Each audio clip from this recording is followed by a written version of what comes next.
So a funnel will take into account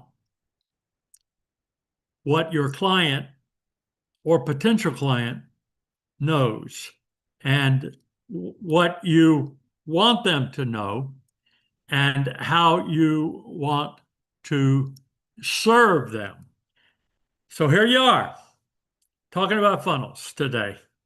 And we're grateful for that opportunity. Funnels in your business. I'm going to share my screen and we're going to go through this little webinar together. And then if you have any questions, you can put them in the chat. I'll be happy to answer them. If not, I'll just assume that we took care of it. So here you are, understanding the marketing funnel. This is a brief visual guide to the stages of attracting and converting customers. Now, I asked AI to give me a visual. Generate an image of a marketing funnel, I typed into my AI. They came up with 2 attractive visuals, but they were lacking a few key elements like the correct spellings, most of the details. That just wasn't enough, was it? But I learned something from that effort. We still have to do our work. Even with the machines that we're working with, we have to learn how to communicate. We have to learn how to converse with the AI assistant and tell it what we really want very specifically, but we also, and more important, in marketing, we must learn how to converse with human beings in a way that communicates how we can meet their needs. We have to learn to talk their language the same way we have to learn how to talk the computer language. And I realize AI is trying to learn to speak our language, and we're all trying to learn to speak each other's language. But right now, we have to lean into how it hears us a little more.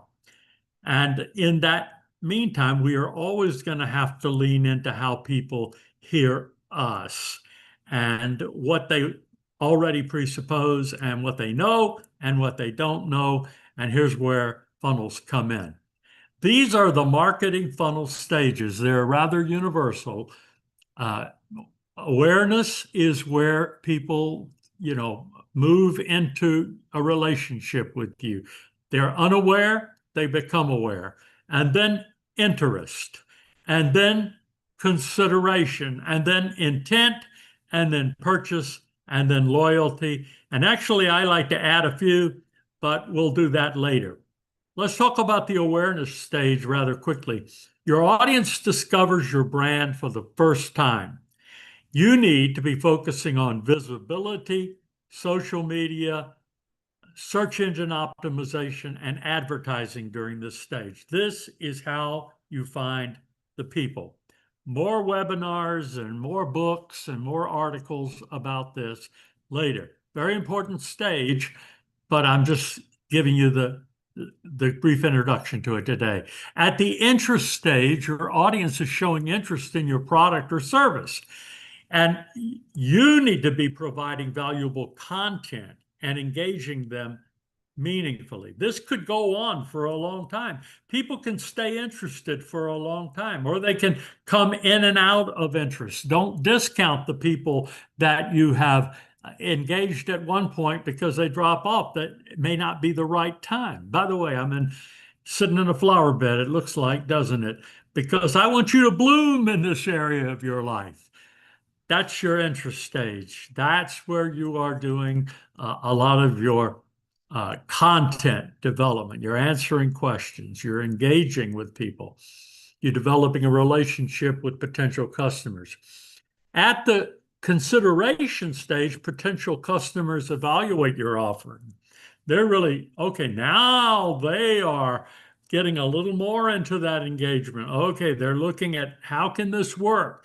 They're looking for you to share comparisons, reviews, and success stories to help them along the way in their consideration. And then at the intent stage, they are showing clear signs of buying. And that's where you want to offer your demonstrations, free trials, consultations. That's where your efforts with one individual client are going to take a little more of your time and effort. But in the funnel, you have pre-qualified these people, and they are definitely worth your time from a marketing point of view.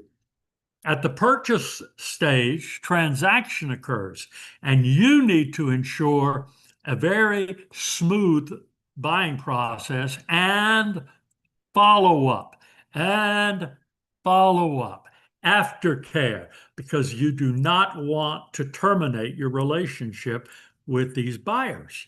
And at the loyalty stage, you are retaining customers through excellent service, updates, and rewards. You might be upselling. You might be selling additional products. You might be just servicing the products and creating goodwill. You want to turn these folks into advocates, into ambassadors, into people who not only come back and buy from you again, but send their friends. And then every now and then I'll throw in an idea of the partner stage, because you may find some people that you can do business with. Well, that's really the end of that show. And that's your introduction to funneling. Now, do you need a mentor to help you work through that and help you apply that? Probably. Can you get one? Absolutely. And we encourage that. A mentor, a coach, a group, another class, books that we can recommend, essays and articles and blogs that we'd be happy to recommend to you. But you need to be studying these funnel stages initially so that you can understand them and so that you can apply them and so that you can make them work for you. All right, look forward to our next session. It's every Friday, and we're going to be here for you at 11 a.m. Pacific time. And if you need to know a little more about how to get in touch with us on that, if you are looking for a SCORE mentor, go to https, or www.score.org and look for the little insignia that says find a mentor, and one will be in touch with you very soon. All right, all the best to you as you